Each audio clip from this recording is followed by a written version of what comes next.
look at other times you've succeeded in having a difficult goal.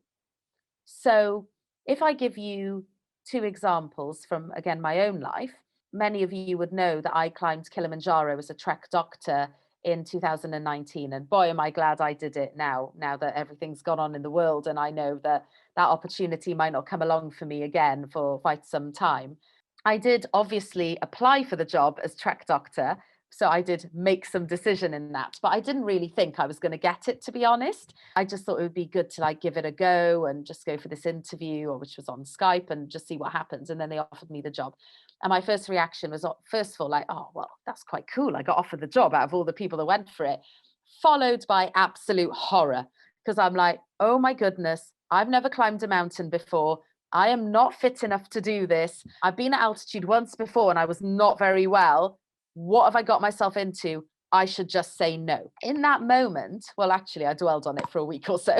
And then after that, after I went through all of that, I watched those comic relief documentaries where the celebrities did Kilimanjaro to try and get a feel for what it would be like. Awful was the answer. It all looked awful. I then thought, right, if you're going to do this, you have to make this decision and commit to it. It's in just under 6 months' time. And you have to commit to this fully, wholeheartedly, because I was going as the trek doctor. If I'm not fit enough or well enough to do my job, 300 people doing that trek would then suffer because they'd be a doctor down.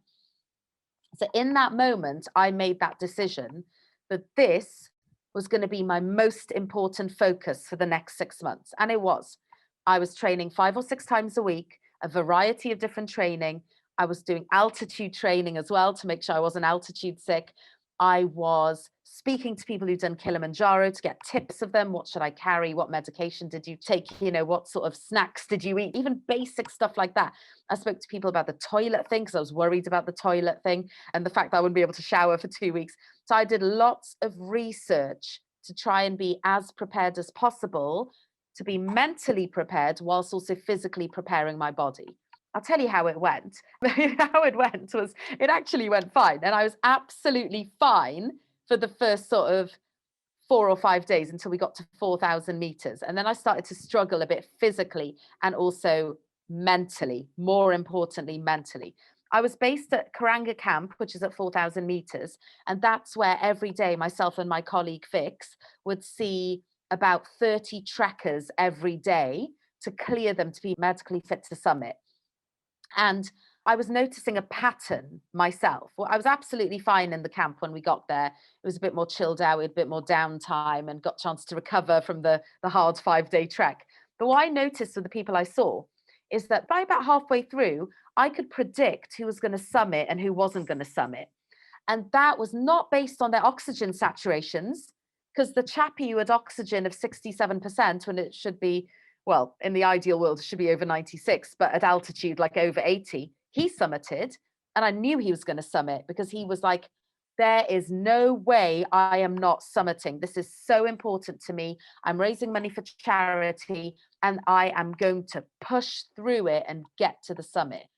I would see people where their oxygen was about 88. It's not that bad for what they'd done. And I knew they weren't going to summit because they were down. They were tearful. They were emotional. I'd try and ask them, oh, what's been the best bit of the trip so far? Just trying to get through it. They're on like a trip of a lifetime. And look, I understand it because I've been on that mountain. I know it's hard. But they're on the trip of a lifetime, but they can't find the positive in what they're doing. So I then knew they weren't going to summit. And I put a little star by their names. And then the next day we'd get the report from the guides about who summited and who didn't. And I'd be like, knew it. Not in a smug way. I wanted everyone to summit, but I could see what was going on in their minds.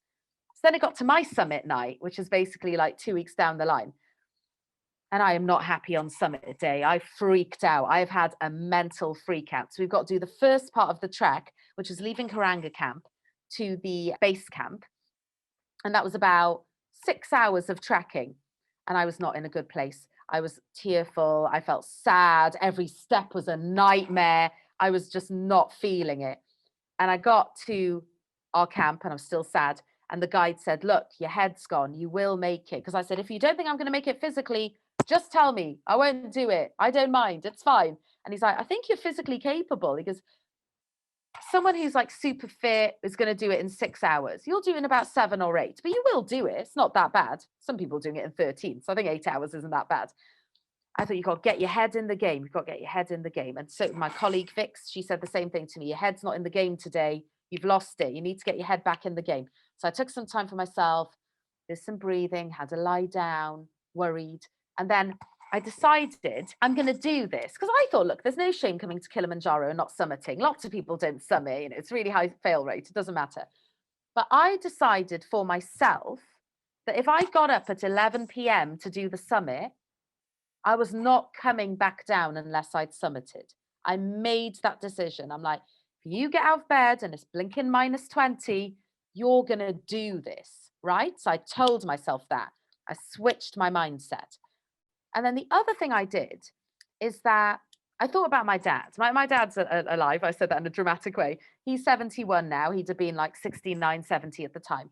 And my dad would love to have done something like that. He'd have loved the opportunity to do Kilimanjaro. He's really fit and strong and adventurous and strong-willed. But he couldn't do it for personal commitment reasons. I did offer him to come on the trip with me, but he wasn't able to. So I thought, I'm doing this trip for my dad.